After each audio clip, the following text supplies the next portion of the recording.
कर्नाटक के शिमोगा में एक बजरंग दल कार्यकर्ता की हत्या को लेकर के विवाद खड़ा हो गया है। इस मामले को लेकर के अब राजनीति भी गर्मा गई है।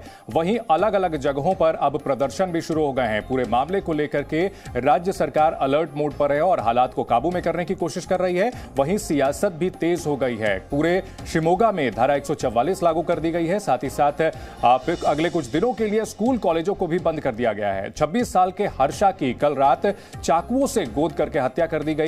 शुरुआती जानकारी के मुताबिक 4 से 5 युवकों के समूह ने उसकी चाकुओं से गोद करके हत्या कर दी। वो दक्षिणपंथी कार्यकर्ता था, बजरंग दल का कार्यकर्ता था और सोशल मीडिया पर अक्सर पोस्ट किया करता था। और विश्व हिंदू परिषद और बजरंग दल ये आरोप लगा रहे हैं कि इस्लामिक विचारधारा से जुड़े हुए लोगों ने उसकी हत्या की है और इस मामले को लेकर के कड़ी कार्रवाई की मांग कर रहे हैं। वहीं इस मामले पर सियासत भी तेज हो गई है। कांग्रेस नेता सिद्धरामैया ने कर्नाटक के गृह मंत्री का इस्तीफा मांगा है। वहीं बीजेपी ये कह रही है कि हालात पर लगातार नजर बनाए हुए है और हत्या करने वालों को बख्शा नहीं जाएगा। इस मामले को लेकर बजरंग दल और विश्व हिंदू परिषद प्रदर्शन भी कर रहे हैं। सड़कों पर उतरे हैं कार्यकर्ता। हत्या के विरोध में स्थानीय लोगों ने प्रदर्शन किया है। हर्षा नाम के 26 वर्षीय बजरंग दल कार्यकर्ता की हत्या कर दी गई। 4 से 5 युवकों ने चाकुओं से गोद कर उसकी हत्या की है। प्रशासन का कहना है कि इस मामले में सुराग मिले हैं कि साजिश किसकी है, किसने इस हत्या को अंजाम दिया है। बड़ी चुनौती यह है कि हर्षा का अंतिम संस्कार बिना किसी विवाद के हो पाए। प्रशासन चौकस है। Yesterday night there was a stabbing incident has been done, and there was a death of one boy called Harsha. He is known as Hindu Harsha only because he belongs to Sangathan. From yesterday night, the whole thing has been, investigation has been started. There are some clues, and the investigation is going on. I have got information that they got some leads. Probably they will take up to the logical conclusion very shortly. Siddaramaiah sees politics. He talks only illogical things. Murdered yesterday, 4 or 5 persons collude in this, and already our Home Minister has given the statement they are going to arrest culprits, and I will condemn this incident, and such things should not have happened anywhere in the state, so we will take appropriate action as early as possible. So do you think this is because of hijab issue also, do you feel? No, I don't think so. Yesterday we have seen a death of a boy, poor man boy, poor family. This is their achievement. Both Congress and BJP, I think, instead of showing pity on them, they can enjoy now. They achieved to destabilize the peace of this state, according to me. Both Congress and BJP, they want this kind of incidents. इस मामले में कर्नाटक के गृह मंत्री अर्गा ज्ञानेंद्र ने कहा है कि अभी तक ये साफ नहीं हो पाया है कि हर्षा की हत्या किस संगठन ने की है, किन लोगों ने की है। वहीं डीके शिवकुमार, कांग्रेस के प्रदेश अध्यक्ष, उनका यह कहना है कि भड़काऊ बयान देने वाले बीजेपी की सरकार के मंत्री ईश्वरप्पा के खिलाफ देशद्रोह का मुकदमा दर्ज किया जाए। ತನಿಖೆಯಿಂದ ಹೊರಗೆ ಬರ್ತದೆ ಅವನ ಬ್ಯಾಕ್ಗ್ರೌಂಡ್ ಒಬ್ಬ ಹಿಂದೂ ಕಾರ್ಯಕರ್ತ ಆತ, RSS ಸ್ವಯಂ ಸೇವಕ. ಅವನ ಮೇಲೆ ಒಂದೆರಡು ಪ್ರಕರಣಗಳಿದ್ದಾವೆ ಅನ್ನುವಂಥದ್ದನ್ನ ಮಾಹಿತಿ ಕೊಡ್ತಾ ಇದ್ದಾರೆ. ಇನ್ನಷ್ಟು ಸ್ಪಷ್ಟವಾಗಿ ನಾನು ಆಮೇಲೆ ಹೇಳ್ತೀನಿ. ಇಲ್ಲ ಅಂಥದ್ದೆಲ್ಲ ಯೋಚನೆ ಮಾಡಲಿಲ್ಲ. ಅದು ಪೊಲೀಸರು ಮತ್ತು ಜಿಲ್ಲಾಧಿಕಾರಿಗಳು ನಿರ್ಣಯ ತಗೊಳ್ತಾರೆ. The Congress party condemns the murder. The law should take its own course. I don't see any political angle in this. Already the Home Minister has given a statement about the whereabouts, the background and everything. We want a clear investigation to be done on this. Whoever the culprit is, action has to be taken. So even the justice has to be given to the family. You know, Ishwarappa is a very mad man. Mr. Siddaramaiah said that he doesn't have connection between his tongue and his brain. all nonsense he speaks. First sedition case has to be booked against him. Shivamogga अचानक सुर्खियों में क्यों है, यहां पर इतना तनाव क्यों पसरा हुआ है, आइए हम आपको बताते हैं। यहां पर हिजाब विवाद को लेकर भी काफी दिनों से प्रदर्शन हो रहा था। इस बीच कर्नाटक के शिवमोगा में युवक की हत्या कर दी जाती है। रविवार रात को हर्षा नाम के युवक का मर्डर होता है, जो कि हिंदू हर्षा के नाम से अपने आप को पेश किया करता था। हत्या के विरोध में लोगों का प्रदर्शन हो रहा है, लोग सड़कों पर उतरे हैं। विश्व हिंदू परिषद और बजरंग दल के प्रदर्शनकारियों ने इस मामले में पत्थरबाजी भी की है। स्थानीय लोग सड़कों पर उतरे हैं, जिसकी वजह से पूरे इलाके में धारा 144 लगाई गई है। हालात को काबू में करने के लिए गृह मंत्री अर्गा ज्ञानेंद्र ने मृतक के परिवार से मुलाकात भी की है, उन्हें सांत्वना दी है। हत्या के बाद स्कूल कॉलेजों को फिलहाल बंद कर दिया गया है, ताकि किसी भी तरह की अप्रिय स्थिति ना हो। जांच के लिए टास्क फोर्स का गठन किया गया है। दरअसल कर्नाटक के अलग अलग इलाकों में हिजाब को लेकर विवाद चल रहा था, और जो हर्षा जिसकी हत्या हुई है वो भी सोशल मीडिया पर काफी एक्टिव था और इस तरह के पोस्ट डाला करता था।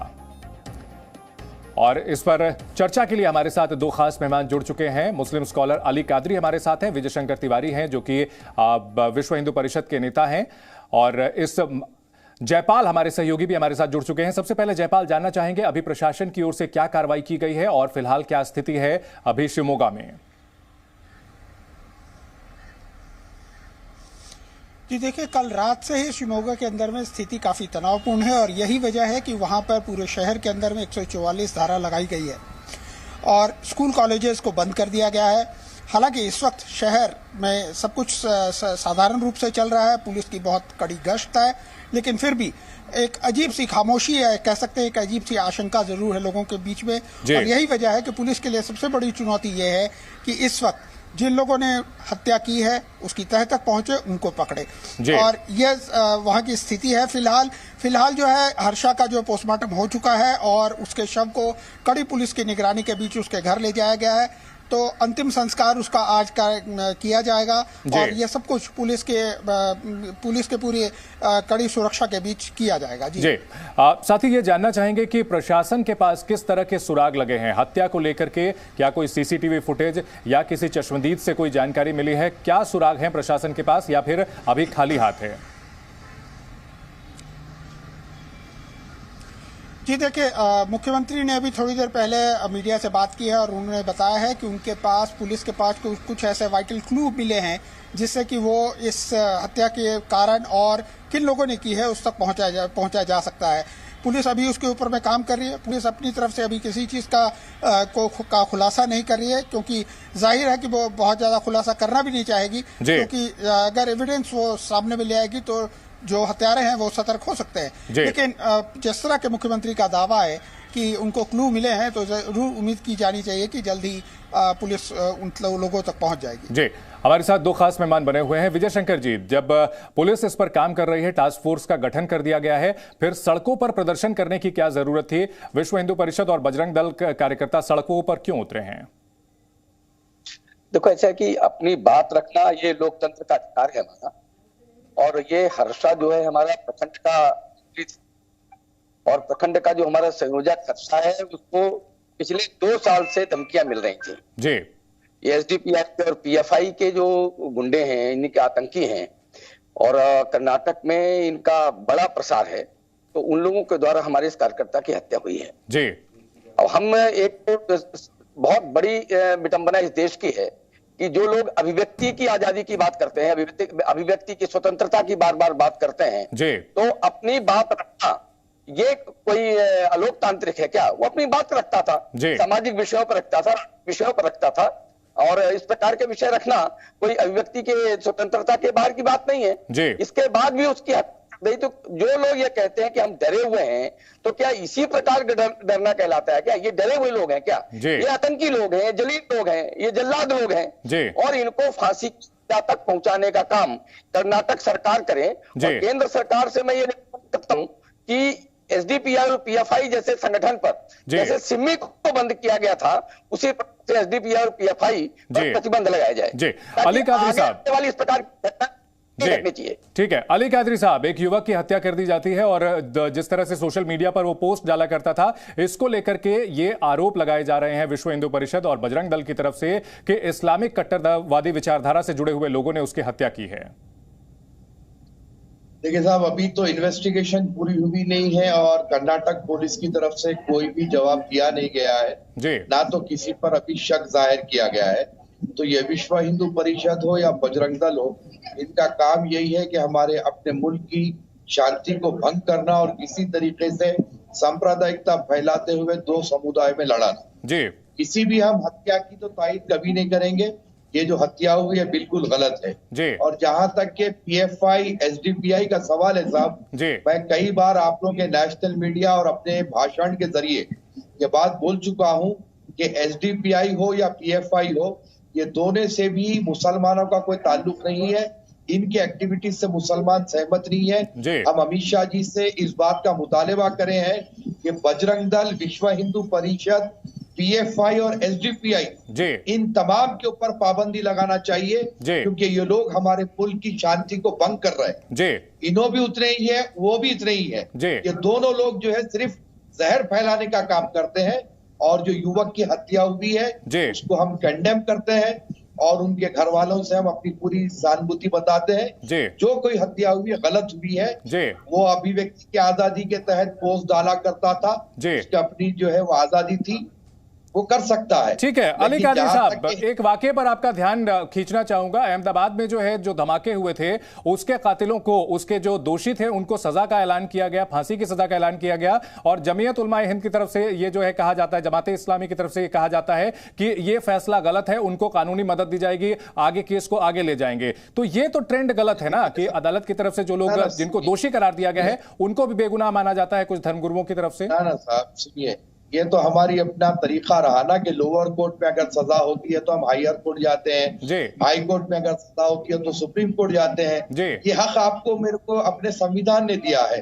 लेकिन अस्पतालों में जिन लोगों ने धमाका किया, जो लोग करते हैं वो सिर्फ अगर किसी खास धर्म से जुड़े हुए हैं तो उस धर्म से जुड़े हुए संगठन जो है उसका समर्थन करें, ये तो बहुत गलत ट्रेंड है। आपने बहुत अच्छी बात कही है कि कत्ल जो किया गया है उसकी निंदा करनी चाहिए, लेकिन फिर ये दूसरा पहलू भी आता है, तब जाकर के सवाल खड़े होते हैं और तब जाकर के जो है दूसरे संगठनों को मौका मिलता है सवाल उठाने के लिए। नहीं साहब, मैं वही तो कह रहा हूँ ना कि लोअर कोर्ट में सजा हो तो ये तो हक है ना कि हाई कोर्ट को जा सकते हैं। हाई कोर्ट में अगर कामयाबी ना मिले तो सुप्रीम कोर्ट को जा सकते हैं। और जरा ही बात तो जब मुस्लिम युवक है तो मुस्लिम संगठन तो जाएंगे।